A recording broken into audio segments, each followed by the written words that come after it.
परम पावन श्री वृंदावन धाम की भूमि पर परम पूज्य सदगुरुदेव भगवान द्वाराचार्य जगत गुरु निम्बारकाचार्य श्री मुकुंद देवाचार्य पीठाधीश्वर श्री राधेश्याम शरण देवाचार्य जी महाराज के मार्गदर्शन में विश्व प्रसिद्ध भगवान श्री कृष्ण की नगरी श्री धाम वृंदावन परिक्रमा मार्ग मिथिला कुंज आश्रम में निरंतर 24 घंटे अखंड श्री युगल नाम महामंत्र संकीर्तन 30 वर्षों से चल रहा है और अखंड अहर्निश 24 घंटे सदा श्री धाम वृंदावन में मिथिला कुंज में चलता रहेगा। आज विश्व भर में अनेकों मंदिर हैं, किंतु भागवत का कोई मंदिर नहीं है। तब हमारे पूज्य गुरुदेव के भजन संकल्प से ये भाव जागा कि श्री धाम वृंदावन में एक अलौकिक भागवत मंदिर बने, जिसमें वृंदावन आने वाले सभी भक्तगण एक साथ संपूर्ण भागवत श्लोक का दर्शन कर सकें। सदगुरुदेव के इस भाव को साक्षात करने के लिए विश्व में प्रथम बार श्री धाम वृंदावन मिथिला कुंज आश्रम में श्रीमद् भागवत महापुराण के 18,000 श्लोक शिलालेख लिखित भव्य दिव्य श्रीमद् भागवत महापुराण मंदिर बनने जा रहा है। आप सब भी इस दिव्य भागवत मंदिर में अपना तन मन धन से सहयोग कर श्री धाम वृंदावन में अक्षय पुण्य प्राप्त करें।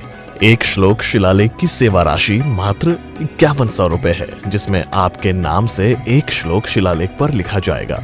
इसी प्रकार से आप 2 श्लोक की दान राशि 11,000 रुपए, 5 श्लोक की दान राशि 25,000 रुपए, 11 श्लोक की दान राशि 51,000 रुपए और 21 श्लोक की राशि है 1,01,000 रुपए देकर अनंत पुण्य के भागी बन सकते हैं। कहा गया है कलयुग केवल नाम आधारा। हम सब भी श्री धाम वृंदावन में अपने नाम से या अपने पूर्वजों के नाम से या घर में समस्त विघ्न बाधाओं को दूर करने के लिए श्री धाम वृंदावन में अखंड संकीर्तन कराने का अलौकिक पुण्य प्राप्त कर सकते हैं। साथ ही आपके द्वारा प्रदान किया गया सेवा राशि से हरि नाम संकीर्तन के साथ साथ संतों का भोजन एवं गौ माता के लिए गौग्रास समर्पित किया जाएगा। आप निम्न राशि प्रदान कर सदस्यता ग्रहण कर सकते हैं। एक दिन का संकीर्तन राशि मात्र 1,500 रुपए, एक माह का संकीर्तन राशि मात्र 15,000 रुपए, 12 माह की संकीर्तन राशि मात्र 21,000 रुपए से आपके नाम से निरंतर अखंड श्री युगल नाम हरि नाम संकीर्तन के साथ साथ साल के 12 माह में 12 दिन 12 संतों का भोजन गौग्रास आदि सेवाएं आपके मरणोपरांत भी चलते रहेंगे। अतः आप एक छोटा सा संकल्प लेकर हमसे जुड़ सकते हैं और श्री धाम वृंदावन मिथिला कुंज आश्रम में आप आजीवन सदस्य रहेंगे। आप वृंदावन में जब भी आएंगे तो आपके रहने की निशुल्क व्यवस्था रहेगी। ये संस्था 80 जी के अंतर्गत कर मुक्त है, जिसके द्वारा आप अपने दान पर टैक्स की छूट प्राप्त कर सकते हैं। आपके दान राशि की रसीद आपको बाय पोस्ट संस्था द्वारा भेजी जाएगी। साथ में आपको संस्था का प्रमाण पत्र भी दिया जाएगा। आइए हम सब मिलकर इस दिव्य भागवत मंदिर में अपना तन मन धन से सहयोग कर श्री धाम वृंदावन में एक अलौकिक भागवत श्लोक मंदिर का निर्माण करें। अधिक जानकारी के लिए संपर्क करें और मिथिला कुंज आश्रम से जुड़ने के लिए फेसबुक, यूट्यूब और इंस्टाग्राम मिथिला कुंज ऑफिशियल पेज को फॉलो करें। देखिए हंस पक्षी को देखे होंगे। अगर हंस पक्षी को आप कभी जाओगे हरिद्वार तो कहीं महाराज पार्क में भी बहुत लोग पालते हैं, जिनके लिए विलक्षण हंस तो विलक्षण मानसरोवर में रहते हैं। फिर भी हंस के पास आप दूध में पानी मिला के रख दो तो हंस दूध को पान कर लेगा, पानी को छोड़ देगा, क्योंकि उसके आभास है कि हाँ इतने ग्राम 100 ग्राम दूध 100 ग्राम पानी रखो तो दूध को पी लेगा, 100 ग्राम पानी को छोड़ देगा। उन अप्सराओं ने व्यास जी से कहा आप हंस है और आपके पुत्र परमहंस है, उनके अंदर ये है भाव ही नहीं कि स्त्री है पुरुष है।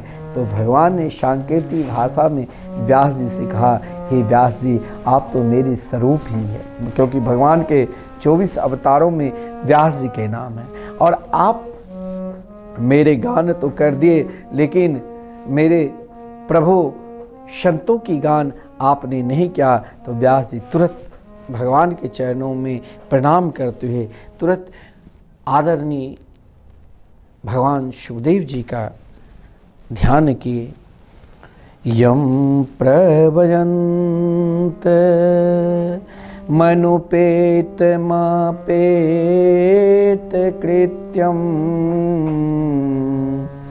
द्वैपायनो बिरह कातरया जुहाव पुत्रेति तन्मयतया तरबोभिनिदो तं सर्वभूत हृदयं मुनिमानितोष्मि। भगवान की महिमा को मंगलाचरण में जब गान के तो आदरणीय व्यास जी अब संत की महिमा को गान कर रहे हैं, क्योंकि संत के कृपा से ही भगवान की प्राप्ति होती है और भगवान की कृपा से ही संत के निकट आप पहुंच सकते हैं, संत के सानिध्य में पहुंच सकते हैं, आप महापुरुषों के दर्शन मिल सकता है। जब अनंत जन्म तक आपने पुण्य किए हैं तो वृंदावन के प्रति आपकी निष्ठा हुई है, भगवान के प्रति आपकी निष्ठा हुई है। और जब भगवान के प्रति आपकी निष्ठा, वृंदावन में जो लाखों लोग आते हैं दर्शन करके चले जाएंगे, उनके हृदय में अभी तक भगवान नाम के प्रति और संत के प्रति निष्ठा नहीं, क्योंकि भगवान की अभी कृपा नहीं हुई। और जिस दिन वृंदावन बिहारी की कृपा हो जाएगी उसी दिन आपकी निष्ठा संत की ओर चले जाएगी। तो भगवान ने व्यास जी को सांकेतिक भाषा में कहा कि मैंने तो स्वयं अपने ही प्रिय को, क्योंकि भगवान सुखदेव जी स्वयं लीला सुख है, कहा गया है लीला शुकोयम वृषभान जाया पवित्र चंचु प्रिय चुंबनेन एकांतिको नन्य रहस्य पाठी गोलोक प्रसादा सदा निवासी। स्वयं लीला सुख है और वही लीला सुख गोलोक धाम से कौशिकी संहिता के महात्म्य में यह कथा आती है। एक बार भगवान शंकर माता पार्वती को भागवत धर्म के यानी श्रीमद् भागवत की कथा जो भगवान शंकर जी के लिए अति गोपनीय थे, उनको भगवान शंकर जी गोपनीय रूप में रखा। आजकल देखिए आप टीवी चैनल पर देखे होंगे ऐसे ऐसे पाखंडी आ गए हैं, वो कहेंगे अरे आप मेरे शिष्य बन जाओ, मैं आपको भगवान से अभी दर्शन करा देता हूँ। कोई नस दाब देते, मैं भी कहेंगे कोई नस दाब देगा, वो ऐसा नस उसको मालूम है जो आपको बेहोश कर देगा, भगवान मिल गया। अरे मूर्ख, महान पापी पाखंडी, क्योंकि पाखंड एक पाप का प्रतीक है, कलयुग का प्रतीक है। कहेगा तुम ऐसा ध्यान लगाओ, मैं तुरंत ध्यान पूर्ण रूप से तब ही लगेगा जब आप भगवान के नाम जाप करने लग जाओगे, भगवान की संकीर्तन करने लग जाओगे। क्योंकि स्वयं भागवत की महिमा में कहा गया है यत फलम नास्ति तपसा न योगे न समाधि न तत्फलम लभते सम्यक कलो केशव कीर्तनाथ। अब आप बताइए, इस कलिकाल में जब आप महामंत्र के संकीर्तन करेंगे, उन संकीर्तन के फलस्वरूप ही आपको योग में आनंद आएगा, आपको तप में ध्यान में सुख मिलेगा, आपको साधना में सुख मिलेगा। वैसे महाराज आप चाहोगे कि मुझे सीधे बिना हरि प्रभु का नाम संकीर्तन बिना किए ही मैं ध्यान कर लूँ, असंभव है। वो आपको पाखंड की ओर ले जाते हैं। आपको महाराज कहेंगे हम सीधे, अरे जिसने एक दिन भगवान के झलक को भी प्राप्त कर लिया ना, फिर आपको ऐसे आपको नहीं कहेंगे कि आप आओ। ये पाखंड के प्रतीक है। यहाँ भगवान सुखदेव जी जब भोलेनाथ ने स्वयं श्रीमद् भागवत जिसको अति गोपनीय रूप से गुरु मंत्र के स्वरूप गोपनीयम गोपनीयम गोपनीयम प्रयत्नतः, लेकिन अपने प्रिय जो सबसे प्रिय हो, जिसके हृदय में वही भाव जागृत हो, जिस भाव को आप भजन करते हो, सामने वाले की इच्छा नहीं होती है, वो आप चाहे कुछ भी कह लो, उनके हृदय में वो भाव नहीं जगेगा। लेकिन उनकी इच्छा जब होगी कि हमें भी जाप करना है, हमें भी संकीर्तन करना है, हमें भी महाराज भगवान की महिमा को गान करना है, जब उसकी जिज्ञासा होगी तब आप एक ही उपदेश दोगे तो श्रवण करने लगे। पार्वती के हृदय में जब जिज्ञासा जनी तो भगवान शंकर जी ने कहा, श्रीमद् भागवत के जो अत्यंत गोपनीय उपदेश कर रहे थे, तब उन्होंने पूछ लिया कि यहाँ कोई दूसरा व्यक्ति इस मंत्र को सुन न ले।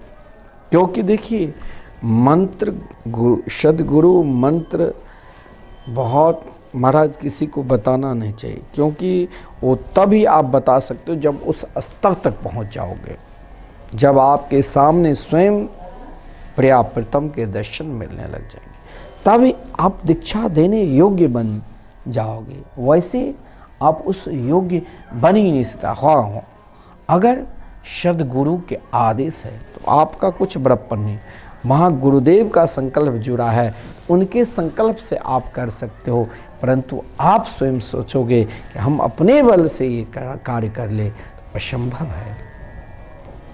भगवान ने सोचा ये गोपनीय मंत्र, जिस मंत्र को आज भोलेनाथ माता पार्वती को श्रवण करा रहे थे, तो सोचा कोई सुन नहीं ले, तो महाराज चारों तरफ देखा, परंतु संयोग बस एक सुख जो मृत अंडा वहाँ पड़ा हुआ था और श्रीमद् भागवत मृत के सेवन से जीवित हो गया। पार्वती तो सुनते सुनते कथा मृत के भाव समाधि लग गई, पर वह शुक सावक कथा श्रवण करने लगा। और बीच बीच में जैसे भगवान शंकर ने पार्वती से कहा, जब हम उस स्थिति में पहुंच जाए तो आप जरूर ओम शब्द बोलना। लेकिन यहाँ पार्वती तो भाव समाधि में आ गई और शंकर जी कथा श्रवण कराए, उन सुख ने वही शब्द में ओम ओम बोलने लगा। जब शंकर जी को मालूम पड़ा कि इसने कथा श्रवण कर लिया किंतु अभी कोई दीक्षा नहीं लिया है। देखिए, शंकर जी वैष्णवानाम यथा शंभु, शंकर जी क्रोध, आप बहुत लोग कहते हैं कि भाई जिस समय शंकर जी माता पार्वती को कथा श्रवण करा रहे थे, 4 दिन की कथा हुई, 5वें दिन तो और भाव से 6वें दिन पार्वती को नींद आ गई और वो शुक तोता बड़े आनंद के साथ कथा श्रवण करने लगे। तो शंकर जी क्रोध में आकर त्रिशूल लिया और उसे मारने की कोशिश की। व्यास जी की पत्नी बेट का स्नान कर रहे थे, उनके उसी समय महाराज निद्रा आने की जैसे आभास हुआ तो महाराज मुख खोला, जो ही बार वासी उनके मुख में प्रवेश कर गया और 12 साल निवास किए। लेकिन ऐसा नहीं, शास्त्र में कहा गया है कि अगर आप भागवत श्रवण करते हैं, भागवत उन्हीं से श्रवण करना चाहिए जो वैष्णवी दीक्षा की परंपरा से दीक्षित हो, 4 संप्रदाय की परंपरा से दीक्षित हो और वैष्णवी दीक्षा लिए हो। आजकल महाराज भागवत पता नहीं, ना उनके कोई गुरु है, ना महाराज स्वयं वो अपने आप को स्वयं भी बनकर कथा श्रवण कराते हैं। और ऐसे शास्त्र में कहा गया, अधर्मी से कथा सुनते हैं तो आप भी महान पाप करते हैं।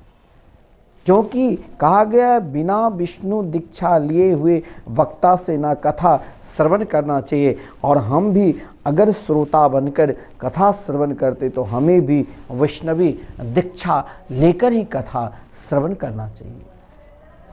विष्णु दीक्षा बिना नाम नाधिकार कथा श्रवण, बिना वैष्णवी दीक्षा ले बिना आप कथा के अधिकारी ही नहीं। तो भगवान शंकर जी ने कहा कि देखो ये तोता ने श्रवण कर लिया, लेकिन अभी तक तो दीक्षा ग्रहण ही नहीं की, और जब दीक्षा ग्रहण नहीं की, शिष्य नहीं हुआ, तो ऐसे ही सुन लिया। तब शंकर जी को क्रोध आ गया और उन पर त्रिशूल फेंक दिया।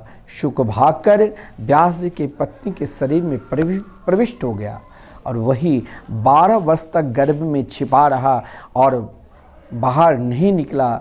और महाराज जब बाहर नहीं निकला तो व्यास जी महाराज ने जब सुना कि मेरी पत्नी के पेट में से वेदत ध्वनि आ रही है, तब उन्हें बाहर निकलने के लिए प्रार्थना की।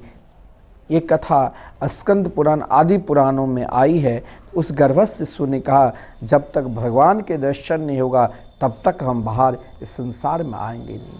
स्वयं भगवान ने, स्वयं राधा रानी ने, प्रिया प्रीतम ने आकर उन्हें वैष्णवी दीक्षा प्रदान की। जिसने वैष्णवी दीक्षा प्राप्त कर लिया वह संसार में रहकर भी भगवान की माया उनको कुछ नहीं मिला, क्योंकि भागवत वैष्णव पुराण है। भागवत को आप मजाक में आजकल देखो, जो भी यहाँ भाई भागवत चालू कर देते, उन्हें पता ही नहीं ना गुरु बनना, सदगुरु कहते हम तो स्वयं गुरु हैं, हमने कथा कर ली हम गुरु बना। अरे मूर्ख, पहले कोई महापुरुष से, वैष्णव ब्राह्मणों से, वैष्णव संतों से दीक्षा लो। बिना दीक्षा लिए तुम कथा कर रहे हो, वो भी संकल्प कराकर। स्वयं अधर्मी, वही लोभी गुरु, लालची चेला, और दोनों नरक में ठेलम ठेला की स्थिति होगी। स्वयं भगवान ने जब उन शुक से कहा कि आओ बाहर आओ, मैं तुम्हें, भगवान ने दीक्षा दी कौन सी, कि मेरी माया तुम्हें कुछ नहीं कर पाएगी। ऐसी दीक्षा दी इस प्रकार कि तुम तो महाराज सुख के रूप में दुनिया को अपने अधरामृत से मेरी नाम की महिमा को गान सुनाओगे, मेरे रूप की महिमा को गान सुनाओगे। देखिए भागवत साक्षात नाम पुराण है।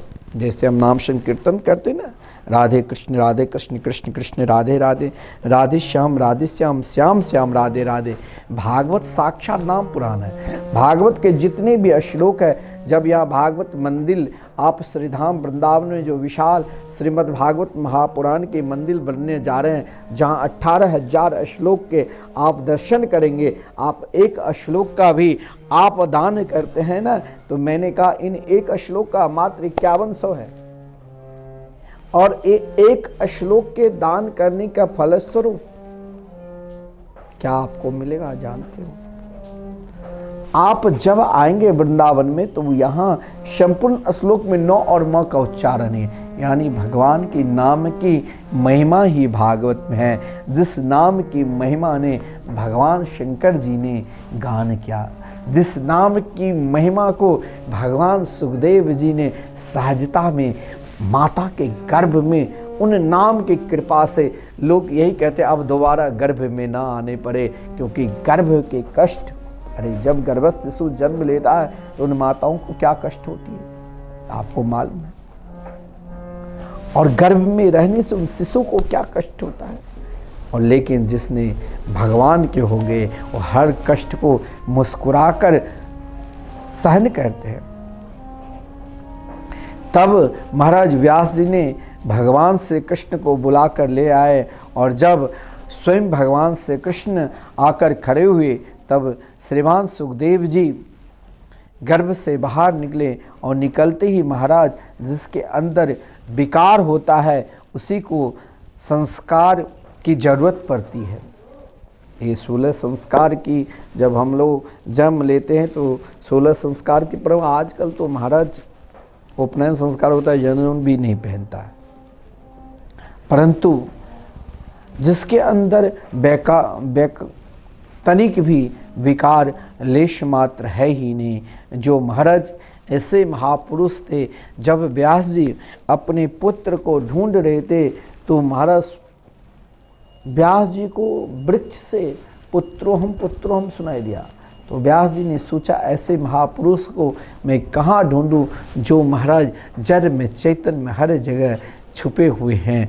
भगवान कहाँ नहीं है, वो तो सब और सब जगह छुपे हैं। वो तो स्वयं भगवान के स्वरूप है, हम उसे कहाँ ढूंढे, जिसे स्वयं देखिए एक पिता अपने पुत्र को प्रणाम करके लौट गए, ये तो समस्त प्राणी के हृदय में विराजमान है। ऐसे भगवान सुखदेव जी का हम सब ध्यान करते हुए भागवत में प्रवेश करें, क्योंकि भागवत साक्षात महाराज इस कलयुग में प्राणी को भगवान से मिलाने के लिए इस प्रकार सुगम और सरल और कोई महाराज दुनिया में ऐसा पुराण मिलेगा ही नहीं। तो सीधे आपका संबंध भगवान से जोड़ देंगे, जो आपका सीधे प्रेम भगवान से करा देंगे। देखिए, भगवान से मिलाने के लिए, भगवान के निकट प्राणी मात्र को समर्पित करने के लिए ये साक्षात श्रीमद्भागवत महापुराण है। जैसे श्रीधाम वृंदावन मिथिला कुंज में आप सब बैठकर भागवत महिमा की रसास्वादन करते हैं, उसी प्रकार महाराज नैमिषारण्य में महामती आदरणीय श्रीमान सूत जी बैठे हुए हैं। शौनक जी वहाँ आकर उनका अभिवादन किया और अभिवादन से महाराज स्थान की पवित्रता बताई गई है। लेकिन श्रीमद्भागवत में तो यह बात कही गई है कि संसार में जितने भी तीर्थ है, उन तीर्थ में श्रेष्ठ बनारसी को सर्वोत्तम है। फिर भी इस नैमिषारण्य क्षेत्र में क्या है, तो इस नैमिषारण्य क्षेत्र की भी अलौकिक महिमा है। जिस समय शौनक जी एक आधार पर स्वयं भगवान शंकर जी ही भागवत की महिमा को गान करने के लिए पृथ्वी पर आते हैं, शौनक जी के रूप में। शौनक जी महाराज समस्त प्राणी भगवान से जुड़े, जिसके लिए आदरणीय श्रीमान शौनक जी ने 20 वर्ष तक कठोर तप किए। उनके तप के फलस्वरूप स्वयं मन में इच्छा हुई कि ऐसा यज्ञ करूं। 1000 वर्ष तक यज्ञ का संकल्प लिया था। वहाँ 88,000 ऋषि मुनि सब उपस्थित है और उनके संकल्प में जो संकल्प, देखिए संकल्प आप कराते हैं ना, जैसे जाप आप कोई अनुष्ठान कराते तो पहले संकल्प होता है। संकल्प की सिद्धि तभी मिलती है जब आपके हृदय में उनके प्रति निष्ठा है, उनके प्रति प्रेम है, परमात्मा के प्रति जिनके हाथ से आप संकल्प लेते हैं उनके प्रति, तो उन संकल्प में आपको सफलता मिलेगी। शौनक जी के संकल्प को देखकर स्वयं मृत्यु देवी ने कहा कि महाराज इस यज्ञ के हम 1000 वर्ष तक रक्षा करेंगे। लेकिन शौनक जी मात्र 30 वर्ष तक यज्ञ किया। अंदर से आप देखिए, अगर आप बहुत कार्य करते हैं, ऐसा नहीं है, बहुत लोग कहते हैं मैंने खूब दान दिया फिर भी दुख होता है, मैंने बहुत सारे धर्म किया, पुण्य किया, फिर भी दुख होता है, लेकिन एक प्रसन्नता नहीं होती। देखिए, प्रसन्नता तो तब तक नहीं होगी जब तक आप भगवान की नाम की महिमा को गान नहीं करोगे और भगवान की नाम की महिमा को श्रवण नहीं करोगे। यहाँ मैं इसीलिए आपसे कहता हूँ कि आप भारतवर्ष के किसी भी कोने में, देश विदेश में रहो, लेकिन वृंदावन से जोड़ने के लिए ये वृंदावन में मिथिला कुंज आश्रम ठाकुर श्री राधा मोहन बिहारी के जहाँ दिव्य दर्शन और जहाँ निरंतर भगवान नाम संकीर्तन चल रहे हैं, आप एक दिन भी संकीर्तन कराते हैं तो मात्र 1500 है, जिसमें उन संतों का आपको भोजन, जो संत यहाँ निवास करते हैं, जिसने अपने जीवन को ही भगवान के नाम में सदा, आप जब भी कभी वृंदावन आओगे, आप कभी भी आओ, यहाँ केवल कहने आप मंच पर सुन रहे हैं, टीवी चैनल के माध्यम से आप जरूर वृंदावन आओ और मिथिला कुंज में प्रवेश करो। मंदिर में कभी भी जाओ, 24 घंटे निरंतर लगातार 30 साल से आपको युगल नाम महा मंत्र कान में सुनाई देगी। जहाँ संत लोग संकीर्तन करते हैं, रात्रि में आप सोते हैं और रात्रि में जग कर संकीर्तन कन्हैया को रिझाते हैं। अब संत क्या है? और वहां आप उतने वर्षों से संकीर्तन चल रहे हैं। इनके संकल्प शास्त्र में कहा गया है 12 वर्ष तक जहाँ संकीर्तन हो जाए वहाँ उस जगह पर आकर आप 10 मिनट भी बैठकर नाम संकीर्तन कर लिया तो आपके जीवन में नाना प्रकार के ग्रह है, उन ग्रहों को ना जाने आप कितने बार जाप किया, लेकिन एक दिन आप संकीर्तन करा लेते हैं तो आपका कल्याण होता है। यहाँ व्यवस्था है कि आप 21,000 देकर अपने नाम से साल में 12 दिन कीर्तन, 12 संतों के भोजन, गौ की सेवा और मिथिला कुंज के सदस्य जब आएंगे, आप वृंदावन कभी कभी भीड़ होती है तो रहने में दिक्कत होता है, लेकिन मिथिला कुंज में आपको आदर से सम्मान के साथ रखा जाएगा और आपके मरणोपरांत भी आपके नाम से संकीर्तन चलता रहेगा। हो सकता है आपके लड़के बच्चे आपके नाम से कुछ न करे, कोई ब्राह्मण को न जीवाए, लेकिन आपके नाम से वो श्रीधाम वृंदावन में संकल्प रखा है जो निरंतर स्वयं भगवान के नाम सदा चलते रहेंगे। आप आइए और वृंदावन में दिव्य नाम भगवान से जुड़िए। तो संत का संकल्प, शौनक जी ने संकल्प किया, उनके संकल्प सिद्ध के लिए मृत्यु देवी आए, लेकिन शौनक जी की इच्छा हुई हमें प्राणी मात्र को भगवान से जोड़ना है। देखिए यज्ञ आप जब कोई संकल्प लेते हैं तो वहाँ बड़े निष्ठापूर्ण, शुद्ध वस्त्र, शुद्ध बहुत नियम हैं, ब्रह्मचर्य धर्म को पालन करते हुए 7 दिन के, जिस प्रकार महाराज आयोजक को भी और महाराज जो संकल्पित है उन दोनों को बराबर नियम कहा गया है। नियम को पालन बिना आप तनिक भी नियम को खंडित करते हैं तो सारा संकल्प आपका खंडित हो जाता है। लेकिन भगवान के नाम आप सोते बैठते जागते उड़ते खाते पीते हर हमेशा जिस अवस्था में है ले सकते हैं। कितना सरल है। भगवान की महिमा के गान आप किसी भी अवस्था में कर सकते हैं, सोते हुए जागते हुए नहाते हुए चलते फिरते हर अवस्था में भी, वहाँ किसी भी अवस्था में, क्योंकि स्वयं भागवत में कहा गया है ओह बता सौ पछतोपि गड़ियान जह जीवाग्रे वर्तते नाम तुभ्यम।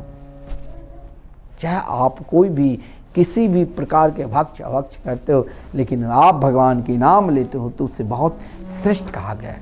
शौनक जी ने कहा मैं तो धरातल पर आया कि सब भगवान से जुड़े, केवल इन संकल्प से नहीं जुड़ेगा। इन संकल्प में, यज्ञ के संकल्प में, महाराज यज्ञ तो सर्वोपरि है, लेकिन इन संकल्प में नित्य ऐसा नियम लेकर कौन चल सकता है। 2 4 10 दिन आप संकल्प लेते हो तो सोते हैं कब पूजा समाप्त हो ताकि हम पुनः अपने उस धारा पर आ जाए। महाराज शौनक जी ने सोचा कि अब क्या करूं, भगवान के ध्यान करने लगे। स्वयं ब्रह्मा जी ने दर्शन दिया और ब्रह्मा जी ने दर्शन देकर कहा कि शौनक जी आपने समाज को जोड़ने के लिए जो कार्य करना चाहते उसके लिए एकमात्र भागवत की महिमा के सिवा कुछ नहीं है, क्योंकि कहा गया है पुराणम सर्वशास्त्राणां प्रथमं ब्राह्मणा स्मृतम् अंतरं च वक्त्रेभ्यो वेदास्य विनिर्गता